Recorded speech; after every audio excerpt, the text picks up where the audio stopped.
آج ہمارے اندر اخلاقی گراوٹ آ گئی ہے۔ ہم آقا علیہ الصلوۃ والسلام نے اخلاق کے ذریعے اسلام کو فروغ دیا، ہم اخلاق کے اس چیپٹر کو کلوز کر بیٹھے ہیں، معذرت کے ساتھ کہ ہمارے جتنے بڑے حکمران ہیں وہ اپنی ذاتی جنگ کی خاطر ملک کو دو کے اوپر لگائے ہوئے ہیں،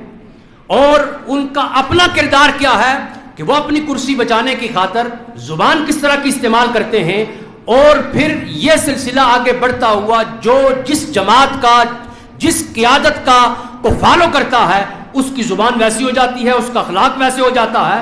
اور پھر یوں ہم بحیثیت قوم مختلف گروپوں کے اندر اپنی انفرادی جنگ لڑتے ہیں، اوپر کی سطح پر ایک جماعت دوسرے جماعت کو نیچے گرانے کے لیے انتقامی کارروائیاں کرتی ہے۔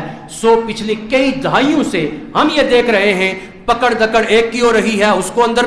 جو کیا جاتا ہے، پھر اس کی ضمانت ہو جاتی ہے، ملک کی خاطر کوئی نہیں سوچتا ہے،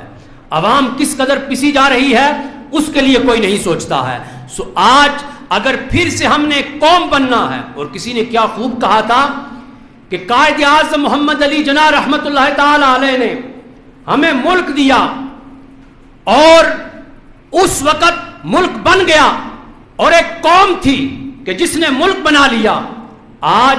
ملک ہمارے پاس ہے لیکن قوم موجود نہیں ہے، قوم بکھر چکی ہے، ہم نے پارٹیاں، قبیلے اور برادریاں ان کو ترجیح دی ہے، ملک کو پسے پش ڈال کر کے آج جو تنزلی کا شکار ہوئے ہیں، معاشی لحاظ سے، عسکری لحاظ سے جو اداروں کا رکھ رکھاؤ تھا وہ آج ہمیں کہیں نظر نہیں آتا ہے۔ پاکستان مضبوط ہوگا آپس کی جنگ کو ختم کر کے،